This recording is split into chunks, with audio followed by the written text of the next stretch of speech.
ইতিমধ্যেই কিন্তু বিধানসভা চত্বর একেবারে সরগরম, কারণ বিধায়করা তারা আসতে শুরু করেছেন। আজ রাজ্যপালের বাজেট বক্তৃতার জবাবি ভাষণ দেবেন মুখ্যমন্ত্রী মমতা বন্দ্যোপাধ্যায়। অন্যদিকে সেই ভাষণ বয়কট করার সিদ্ধান্ত গতকালই কিন্তু বিরোধী দলনেতা জানিয়ে দিয়েছেন বিজেপি আজকে নিচ্ছে। সরাসরি আমাদের দুই প্রতিনিধি আমাদের সঙ্গে রয়েছেন উজ্জ্বল মুখোপাধ্যায় এবং কৃষ্ণেন্দু অধিকারী। প্রথমে উজ্জ্বলের কাছে চলে যাব। উজ্জ্বল, একেবারে নজিরবিহীন নিরাপত্তা আজকে বিধানসভা চত্বরে, সেই ছবিটাই যদি একবার দেখা। দেখো, একেবারেই তাই, যে আজকে কিন্তু নজিরবিহীন নিরাপত্তা, এবং আমরা দেখতে পাচ্ছি এমনিতেই মুখ্যমন্ত্রী থাকলে পরে বিধানসভায় নিরাপত্তার বেষ্টনী তৈরি করা হয়। একাধিক জায়গায় নিরাপত্তা রক্ষীরা তাদেরকে মোতায়েন করা হয়। আজকে যেহেতু একদম টানটান উত্তেজনা, সেই কারণে কিন্তু গোটা বিধানসভা চত্বরে তুমি দেখো, বিশ্বজিৎ দেখাচ্ছে এখানে প্রচুর পরিমাণে পুলিশ তারা কিন্তু এখানে রয়েছেন।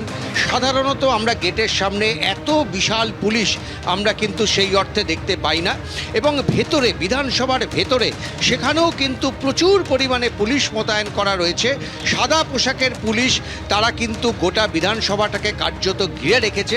তার কারণ মুখ্যমন্ত্রী মমতা বন্দ্যোপাধ্যায় আজকে রাজ্যপালের যে ভাষণ, তার উপরে তিনি জবাবি ভাষণ দেবেন, এবং যেটা ঠিক ছিল যে শুভেন্দু অধিকারী প্রথমে বলবেন এবং তারপরে মমতা বন্দ্যোপাধ্যায় বলবেন, কিন্তু গতকাল শুভেন্দু অধিকারীকে 1 মাসের জন্য 30 দিনের জন্য সাসপেন্ড করা হয়েছে, এবং তার বিরুদ্ধে আজকে সকালবেলা প্রিভিলেজ মোশন আনা হয়েছে। অর্থাৎ তিনি স্বাধিকার ভঙ্গ করেছেন, রাজ্য সরকারের বিরুদ্ধে যে মন্তব্য করেছেন সেটা স্বাধিকার ভঙ্গের শামিল, এরকম অভিযোগ এনে তার বিরুদ্ধে প্রিভিলেজ নোটিশ দেওয়া হয়েছে, এবং প্রিভিলেজ কমিটিকে এটা পাঠানো হবে এবং 1 মাসের মধ্যে তার রিপোর্ট পেশ করা হবে, এমনটাই কিন্তু অধ্যক্ষ জানিয়েছেন। ফলে গতকালের ঘটনা এবং আজকের এই ঘটনা, ফলে বিধানসভা কিন্তু রীতিমতো উত্তপ্ত।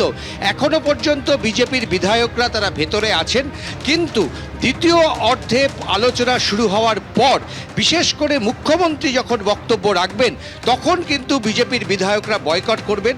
গতকালই কিন্তু জানিয়ে দিয়েছিলেন শুভেন্দু অধিকারী কিছুক্ষণের মধ্যে তিনি বিধানসভায় এসে পৌঁছাবেন।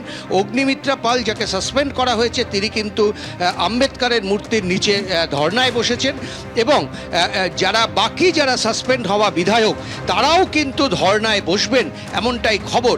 এবং বিশ্বজিৎ যে জায়গাটা দেখাচ্ছে, দেখো একেবারে গেটের সামনে, যেখানে সাধারণভাবে বিরোধী দলের নেতৃত্ব প্রেস কনফারেন্স করেন, এখানে দাঁড়িয়ে শুভেন্দু অধিকারী আজকে ভাষণ দেবেন। যখন মমতা বন্দ্যোপাধ্যায় রাজ্যপালের রিপোর্টের উপরে আলোচনা করবেন, ঠিক সেই সময় শুভেন্দু অধিকারী বিরোধী দলনেতা তিনি এখানে দাঁড়িয়ে তার বক্তব্য রাখবেন, দলের বক্তব্য রাখবেন, এমনটাই কিন্তু তার ঘোষণা। শেষ মুহূর্তে পরিবর্তন না হলে বিধানসভার ভেতরে মুখ্যমন্ত্রী বলবেন এবং বাইরে দাঁড়িয়ে বিরোধী দলনেতা বলবেন।